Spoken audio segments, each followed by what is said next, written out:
Stock மார்க்கெட்டை கத்துக்கணும்னு நினைக்கிறீங்களா? பட் ஆனா ஒரு கன்ஃபியூஷனா இருக்கு. எதை கத்துக்கணும்னு நினைக்கிறேன்? ஒருத்தர் ஸ்டாக்ன்றாரு, ஒருத்தர் மியூச்சுவல் ஃபண்டுன்றாங்க, ஒருத்தர் இன்ட்ராடேன்றாங்க. இதுல நான் எதை கத்துக்கணும்னு நினைக்கிறீங்களா?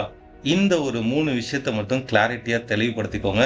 ஃபர்ஸ்ட் ஆஃப் ஆல் உங்களுடைய நோக்கம் என்ன? சப்போஸ் இது என்னோட பசங்களுக்காக நான் ஒரு அமௌண்ட் சேர்த்து வைக்கிறேன். ஃபார் லாங் டேர்ம்ல அவங்களுடைய படிப்புக்காக சேர்த்து வைக்கிறேன்.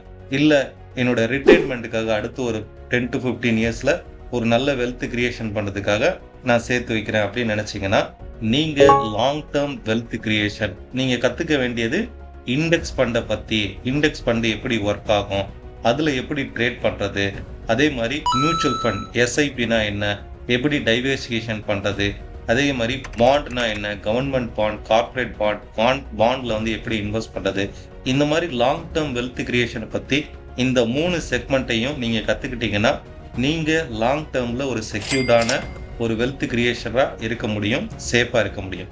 சப்போஸ் இல்லை சார் நான் ஒர்க் பண்ணுறேன், எனக்கு ஒரு side income, monthly side income மட்டும் எனக்கு ஜென்ரேட் பண்ணணும் அப்படின்னு நினச்சிங்கன்னா, ஃபஸ்ட்டு நீங்கள் தேர்ந்தெடுக்கிறது ஸ்விங் ட்ரேடிங்.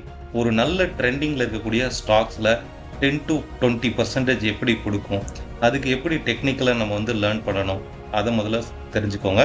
அதுக்கு அடுத்து ஆப்ஷன் ஹெட்ஜிங்கில் மந்த்லி இன்கம் ஜென்ரேட் பண்ணக்கூடிய டெக்னிக்ஸ் என்ன, வேரியஸ் ட்ரெண்டை யூஸ் பண்ணி எப்படி ஆப்ஷன் ஹெட்ஜிங் எடுக்கிறது, அண்ட் அதுக்கான அட்ஜஸ்ட்மெண்ட் அண்ட் அதுக்கான ரிஸ்க் மேனேஜ்மெண்ட் என்ன. ஸோ இதை நீங்கள் லேர்ன் பண்ணிங்கன்னா மந்த்லி இன்கம் ஜென்ரேட் பண்ணக்கூடிய வழி இருக்குது. ப்ராப்பரான ரிஸ்க் மேனேஜ்மெண்ட், ப்ராப்பரான பணமும் அதுக்கு தேவைப்படும். மினிமம் 5 to 7 lakhs ஆப்ஷன் ஹெட்ஜிங்க்கு தேவைப்படும். பட் ஆனால் உங்கள் கேபிட்டல் கொஞ்சம் சேஃபாக இருக்கும். இதுக்கு அடுத்து இல்லை சார் எனக்கு டெய்லி இன்கம் தேவைப்படுது, இப்போதைக்கு எனக்கு ஒரு டெய்லி இன்கம் எனக்கு தேவை, இல்லை எனக்கு பெரிய கேபிட்டல் இல்லை, பட் ஆனால் எனக்கு ஸ்டாக் மார்க்கெட்டை லேர்ன் பண்ணி ஒரு சின்ன ப்ராஃபிட் வேணும், ஆர் எனக்கு டெய்லி எனக்கு ப்ராஃபிட் வேணும் அப்படின்னு நினைச்சீங்க அப்படின்னா நீங்கள் கற்றுக்க வேண்டியது டெக்னிக்கல் அனாலிசிஸ். ஏன்னா இன்ட்ராடேல பியூர்லி டெக்னிக்கல் அனாலிசிஸ் தான் ஒர்க் ஆகும். நியூஸ் பேஸ் பண்ணி எடுக்கிறத விட டெக்னிக்கல் அனாலிசிஸில் எந்த பாயிண்டில் மார்க்கெட் திரும்பும், எங்கே பிரேக் அவுட் நடக்குது, நெக்ஸ்ட்டு எவ்வளோ தூரம் போகும், சப்போர்ட் என்ன, ரெசிஸ்டன்ஸ் என்ன, ட்ரெண்ட் என்ன, மார்க்கெட்டுடைய பிஹேவியர் எப்படி இருக்கும், எந்த டைமில் என்ட்ரி பண்ணலாம், எந்த இடத்துல என்ட்ரி பண்ணலாம், சப்போஸ் நமக்கு அகெயின்ஸ்டாக ஒரு லாஸ் வருது, இந்த பாயிண்டில் அந்த லாஸை கண்ட்ரோல் பண்ணலாம், எக்ஸிட் பண்ணலாம். ஸோ இது எல்லாத்தையும் பற்றி தெரிஞ்சுக்கிறது டெக்னிக்கல் அனாலிசிஸ். ஸ்டாக் மார்க்கெட்டுக்குள்ளே வரணும்னு நினைக்கிறவங்க இந்த 3 வழியில் ஏதாச்சும் ஒரு வழியில் தான் ஏர்ன் பண்ணணும்னு நினைப்பாங்க.